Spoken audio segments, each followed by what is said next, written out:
In a stunning escalation that has sent shockwaves through international markets, Canada has announced a sweeping package of retaliatory tariffs totaling $22 billion. This is not just a minor adjustment or a symbolic gesture, it's the largest trade retaliation in Canadian history, and it signals a dramatic shift in the country's approach to its southern neighbor. These tariffs will target a broad range of American goods, from agricultural products and household items to industrial materials and consumer electronics. Everyday Canadians may soon notice higher prices on familiar American brands, while Canadian businesses brace for the impact on their supply chains. This bold move comes as a direct response to the United States imposing new tariffs on Canadian steel and copper, a decision that has upended decades of stable trade. For many, it marks a dramatic turning point in North American trade relations, threatening the economic integration that has defined the region for generations. Prime Minister Mark Carney, standing before a packed press gallery in Ottawa, declared that Canada will not stand idly by. He emphasized the government's commitment to defending Canadian industries and workers, making it clear that this is the beginning of a new era of economic confrontation and national resolve. The tariffs are carefully crafted to inflict real political and economic pain in Washington, targeting key industries and regions that are vital to the U.S. economy. This is not just a symbolic move, it's a calculated effort to force American policymakers to reconsider their aggressive trade stance. Around the world, governments and investors are watching closely as this dispute threatens to unravel decades of seamless commerce and shared prosperity across the US-Canada border. The uncertainty is already rippling through global markets, raising fears of a broader economic slowdown. The fallout from this standoff could embolden other nations to challenge U.S. trade practices, potentially triggering a cascade of global retaliation and a new era of protectionism. The stakes could not be higher for the international trading system. Ottawa's message is clear. The era of taking the U.S.-Canada partnership for granted is over. Canada is prepared to defend its interests no matter the cost, and the world is now watching to see how this high-stakes confrontation will unfold. This crisis is the result of mounting friction, the culmination of years of simmering tensions that have quietly eroded the trust between two of the world's closest allies. What once seemed like an unbreakable bond is now showing deep cracks, as both sides struggle to find common ground. The situation has been fueled by America's increasingly aggressive America First trade policies, which have prioritized domestic interests at the expense of long-standing international agreements. These policies have sent shockwaves through global markets, but nowhere have the effects been felt more acutely than in Canada. The tipping point came abruptly when the White House imposed a sweeping 50% tariff on imported copper, citing national security concerns, a justification that Canadian officials and experts alike called baseless and unfounded. The move blindsided Canadian exporters, threatening thousands of jobs and billions in cross-border trade. Canadian officials saw these tariffs not as legitimate trade tools, but as acts of economic aggression. Weeks of intense but ultimately fruitless diplomatic negotiations only hardened their resolve to retaliate as frustration and disappointment mounted in Ottawa. President Trump, however, has remained defiant throughout the ordeal. He insists the tariffs are absolutely necessary to protect American industries and workers, repeatedly dismissing Canadian concerns as overblown or irrelevant to U.S. interests. With negotiation now seemingly off the table, Canada has felt increasingly cornered, forced to take a stand in defense of its sovereignty and economic integrity. The government faces mounting pressure from citizens and businesses demanding action. The relationship, once defined by trust and cooperation, has rapidly devolved into a very public feud. Citizens on both sides of the border now watch the news with anxiety, feeling betrayed by leaders they once believed would always find a way to work together. The world's most successful trading relationship now hangs in the balance, a stark reminder of how quickly decades of goodwill and collaboration can be lost. The uncertainty has left businesses, families, and entire communities in limbo, unsure of what the future holds. Tariffs and ultimatums have replaced cooperation and compromise, leaving both nations at a historic crossroads. The choices made in the coming weeks will determine whether this partnership can be salvaged, or if a new era of rivalry and mistrust is about to begin. For well over a century, the United States and Canada have cultivated the world's largest and most enduring trading partnership.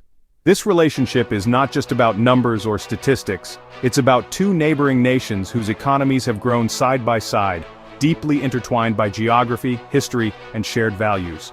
From bustling border towns to major metropolitan centers, the economic ties between these countries have shaped the lives of millions. These close ties were formalized and strengthened through landmark agreements like NAFTA in the 1990s, and more recently, the USMCA. These pacts set the rules of engagement, providing stability and predictability for businesses and workers on both sides of the border. By eliminating most tariffs and trade barriers, these agreements created one of the world's most deeply integrated supply chains. Products and parts now cross the border multiple times before reaching consumers, supporting millions of jobs and fostering innovation in both countries. For example, American automakers have long relied on high-quality Canadian parts and expertise, making cars that are truly North American in origin. Canadian energy, whether it's oil, natural gas, or hydroelectric power, has powered countless U.S. homes and industries, ensuring reliable and affordable energy for decades.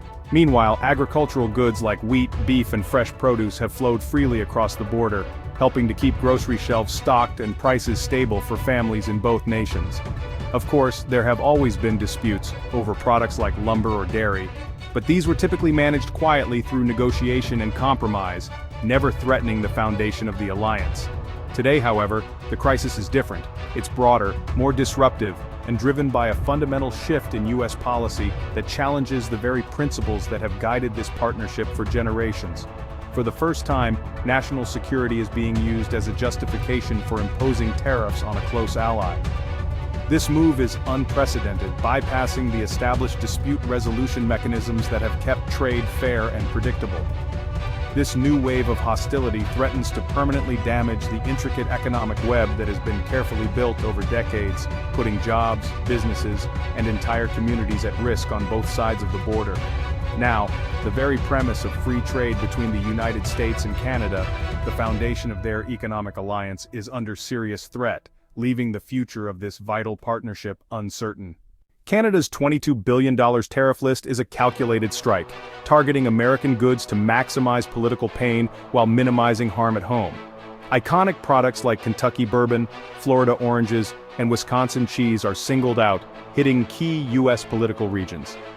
The strategy is to turn American producers into advocates for ending the dispute, pressuring Washington from within. Industrial goods like steel and machinery are also targeted, mirroring U.S. tariffs and hitting American manufacturing. Canada avoided essential goods to shield its own consumers from severe price hikes. The goal: inflict reciprocal damage while sustaining public support for Canada's tough stance. It's a delicate balance, hurting U.S. interests without causing undue pain at home. This is economic warfare, executed with precision. The economic fallout is immediate and severe for both nations. U.S. exporters, farmers, manufacturers, small businesses face plummeting sales and potential layoffs as their largest foreign market closes. Canadian industries, especially steel and copper, are hit hard by U.S. tariffs, threatening jobs in Ontario and Quebec. Retaliatory tariffs raise costs for Canadian businesses and consumers, fueling inflation and reducing purchasing power. Deeply integrated supply chains are disrupted, forcing companies to rethink production and risking plant closures. Uncertainty chills investment and hiring, while financial markets react with volatility. In this trade war, there are no winners, only shared economic pain. On the front lines, industries and workers are sounding the alarm. U.S. farmers warn that Canadian tariffs could devastate already struggling agricultural communities. Manufacturers fear disrupted supply chains and lost competitiveness, with auto parts crossing the border multiple times before assembly. American business groups caution that tariffs are a tax on everyone, not just foreign competitors. In Canada, steel and aluminum leaders support the government's tough stance, but anxiety runs high among importers and small businesses. Many Canadians back retaliation, yet fear for their livelihoods as costs rise and supply chains fray. A Toronto shop owner sums it up: "I support my country, but I'm scared for my family's future." Across both nations, the mood is a mix of resolve and real economic fear. The human cost of this trade war is mounting. The trade war has ignited a political firestorm, straining diplomatic ties and fueling domestic tensions. Once warm relations between US and Canadian leaders have devolved into public clashes and accusations. In Washington, President Trump faces pressure from lawmakers and business groups alarmed by the economic fallout in their districts. In Canada, Prime Minister Carney enjoys a surge in unity, but rising costs threaten to erode public support. Both leaders are under intense pressure to resolve the crisis without appearing weak. Globally, allies watch nervously, fearing they could be next in line for US tariffs. The dispute is now a test case for the future of global trade and America's role in it. The stakes have never been higher for both countries. Trade experts warn there are no winners in a trade war between economies as intertwined as the US and Canada. Dr. Amelia Vance of the Peterson Institute explains that tariffs act as a tax on both sides, raising prices and disrupting supply chains. The greatest danger is a cycle of escalating retaliation, which history shows can spiral out of control. The Smoot-Hawley tariffs of the 1930s deepened the Great Depression. Today's dynamics are alarmingly similar. Dr. Vance urges immediate de-escalation and a return to negotiation using USMCA's dispute mechanisms. Unilateral actions undermine decades of stability and trust. Addressing legitimate concerns requires targeted, evidence-based solutions, not broad tariffs that punish allies. Cooperation, not conflict, is the only path to prosperity. The lesson using a sledgehammer in trade policy hurts everyone. As economic storm clouds gather, the US and Canada face a critical test of their historic partnership. Continued escalation means mutual pain and a weakened North America. Leaders must choose dialogue over confrontation, suspending tariffs and returning to the negotiating table. The USMCA framework exists to resolve disputes. Now is the time to use it.